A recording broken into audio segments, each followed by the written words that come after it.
말레이시아, 동남아시아에 위치한 이 나라는 크게 말레이 반도와 보르네오 섬으로 국토가 양분되었으며 면적은 33만 제곱킬로미터로 남한의 3배 정도 크기입니다. 말레이시아는 현재 태국, 인도네시아, 브루나이와 국경을 맞대고 있고 싱가폴, 베트남, 필리핀과는 바다를 접하고 있는 상태로 이들과 심각한 군사적 대립은 없지만 여러 곳에서 분리 독립 요구와 영토 분쟁이 발생하고 있습니다. 말레이시아는 총 12만 명 정도의 상비군을 보유하고 있는데 대부분 육군으로 편성되어 있으며 최근에는 해군 전력을 강화하는 데 집중하고 있습니다. 말레이시아 공군은 총 1만 5천 명의 병력으로 구성되어 있고 주요 전력으로는 수호이 30, MKM 18대, FA-18 호넷 8대, 미그 29 10대, 호크 경공격기 13대로 F-35와 F-15를 보유하고 있는 싱가폴, F-16을 보유하고 있는 인도네시아에 비해서는 전력이 열세라고 할 수 있습니다. 말레이시아 공군은 얼마 전 기존에 운용하고 있던 미그 29 전투기를 전량 퇴역시키고 이를 대체하는 경공격기 도입 사업을 진행했습니다. 여기에 참여한 기종은 이탈리아 M346, 러시아 미그 35, 중국 L-15, 인도 테자스, 그리고 한국의 FA-50이었습니다. 당시 한국항공우주산업 카이는 말레이시아 수출 버전으로 FA-50 블록 10을 제시했습니다.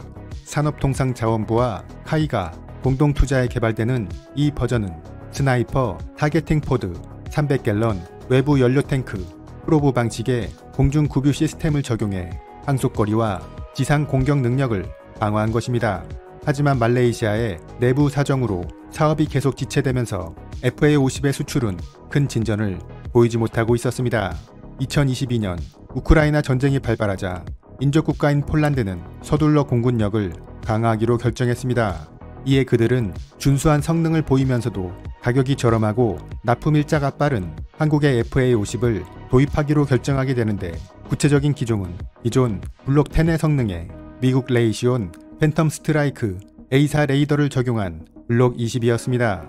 폴란드 수출을 위해 FA-50 블록 20의 개발이 확정되자 말레이시아도 여기에 큰 관심을 보이기 시작했습니다. 사실 말레이시아는 이슬람 국가여서 이스라엘제 레이더를 장착한 FA-50을 선뜻 결정하지 못하고 있었는데 미국제 레이더를 장착하게 되면서 그러한 부담이 사라지게 된 것입니다.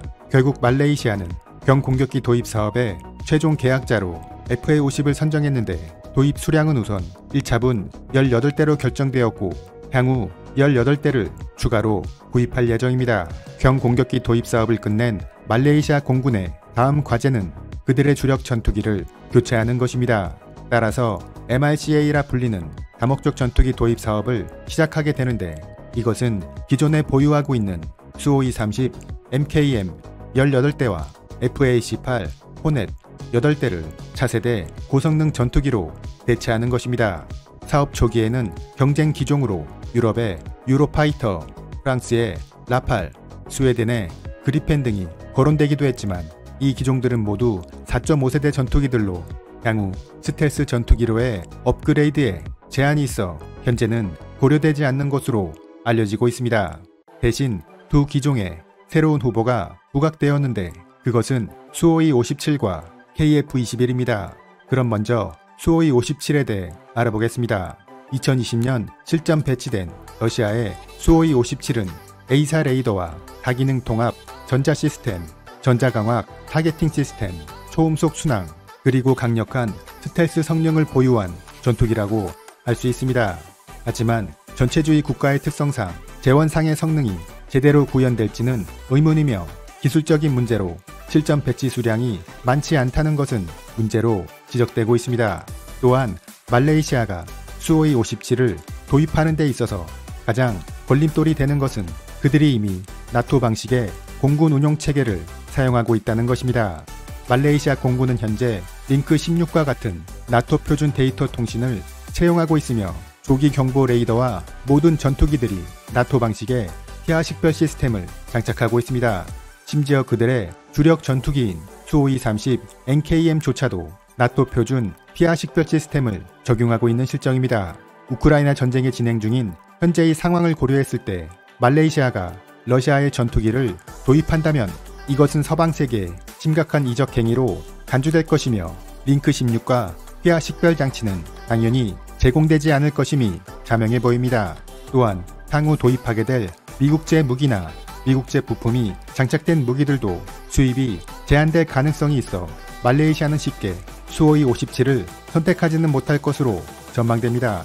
따라서 그들의 차세대 전투기 도입 사업에서 가장 유력한 기종으로 떠오르고 있는 것은 바로 카이의 KF-21입니다.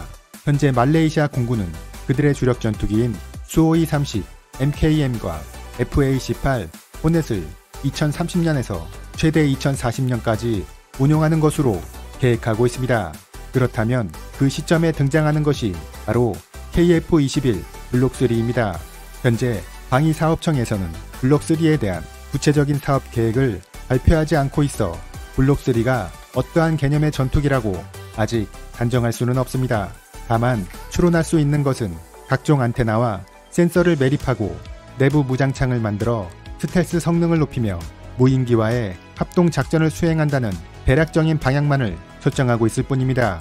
일각에서는 FA-18 레거시 호넷과 슈퍼 호넷과의 관계처럼 동체의 크기를 키운다거나 아니면 6세대급의 고성능 전투기가 될 것이라는 예측이 있기도 합니다. 하지만 KF-21 수출의 직접적인 당사자인 카이는 다양한 파생형을 공개하며 자신들의 로드맵을 분명히 하고 있습니다.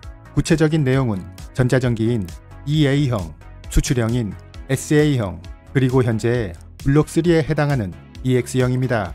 이 중 EX형은 말레이시아 공군이 추구하고 있는 미래 전략 계획인 캐퍼빌리티 2055 프로젝트에 가장 근접한 기종이라고 할 수 있습니다. 캡55라고도 불리는 이 계획은 말레이시아 군의 각종 항공 장비의 성능을 업그레이드하고 규모도 확장하는 것인데 전투기 부분에 있어서는 2개의 다목적 비행 대대와 3개의 경공격기 대대를 완성하는 것이 핵심입니다.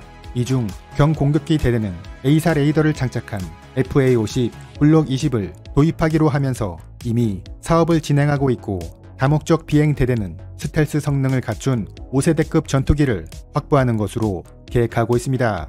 그들 입장에서 F-35는 미국이 판매를 허용하고 있지 않고 수호이 57은 러시아제 무기여서 도입에 부담이 있기 때문에 결국 남는 선택지는 KF-21 EX 버전이라고 할 수 있습니다.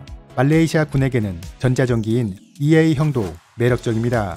스탠드오프형 대연 전자전기를 보유하고 있지 않은 말레이시아 입장에서 에스코트 제머인 KF-21 EA를 보유한다면 유사시 적 전투기와 방공망을 무력화시킨 상태에서 전투가 가능하기 때문입니다. 이렇게 KF-21이 거의 유일한 선택지인 상황에서 최근에 강력한 경쟁자가 등장하고 있는데, 그것은 티르키의 차세대 전투기 칸입니다.